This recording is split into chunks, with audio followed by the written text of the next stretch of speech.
محترم جناب مولانا خورشید خان صاحب وہ تشریف لائیں اور آپ کا شکریہ ادا کریں۔ مولانا خورشید خان صاحب۔ السلام علیکم ورحمۃ اللہ وبرکاتہ۔ الحمد للہ رب العالمین والعاقبۃ للمتقین والصلاة والسلام على سید المرسلین اما بعد فاعوذ باللہ السمیع العلیم من الشیطان الرجیم بسم اللہ الرحمن الرحیم۔ قال النبی صلی اللہ علیہ وآلہ آلہ وسلم انا خاتم النبیین لا نبی بعدی۔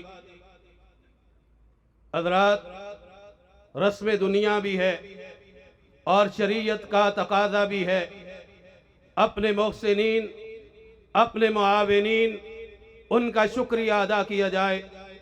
آج اس چمن پارک میں توحید و سنت کے جو متوالے آپ جمع ہوئے ہیں، میں آپ تمام احباب کا تہ دل سے مشکور ہوں۔ آپ نے اپنی مصروفیات کو بالائے طاق رکھ کر نبی رحمت کی ختم نبوت کے لیے اپنا مال، اپنا وقت، اپنی جانیں قربان کرنے کا عزم کیا ہے۔ اور اس کے ساتھ ساتھ میں انتظامیہ کا بھی مشکور ہوں جنہوں نے ہمارے ساتھ ہر ممکن تعاون کیا ہے۔ اور اس کے ساتھ میں آج صحافی حضرات کا، میڈیا کا بھی تہ دل سے مشکور ہوں کہ وہ بڑی دیر سے آج ہمارے اس پروگرام کو کوریج دے رہے ہیں۔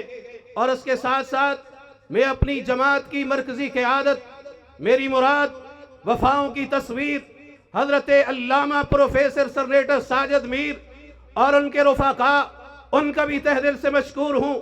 آج اگر میں اپنے قائد محترم جناب حافظ فیصل افضل شیخ صاحب، صدر اہل حدیث یوتھ فورس، جنہوں نے ہر لمحہ ہر گھڑی ہمارے ساتھ رابطے میں رہے، اور ان کی پوری ٹیم، محترم جناب حافظ عامر صدیقی صاحب، محترم جناب حافظ محمد سلمان اعظم صاحب، ان کا بھی مشکور ہوں کہ انہوں نے لمحہ بلمحہ ہماری رہنمائی کی اور ہر ممکن تعاون ہمارے ساتھ کیا۔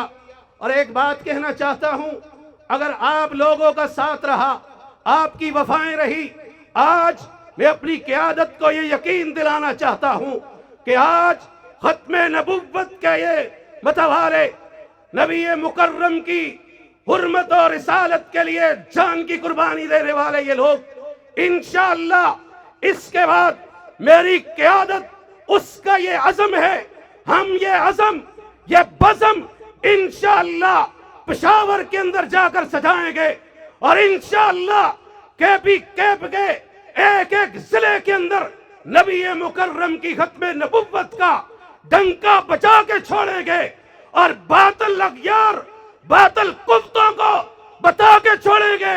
آج بھی ثناء اللہ امرتسری، آج بھی محمد حسین بٹالوی، آج بھی مولانا عبداللہ غزنوی، ان کے روحانی فرزند آج بھی موجود ہے۔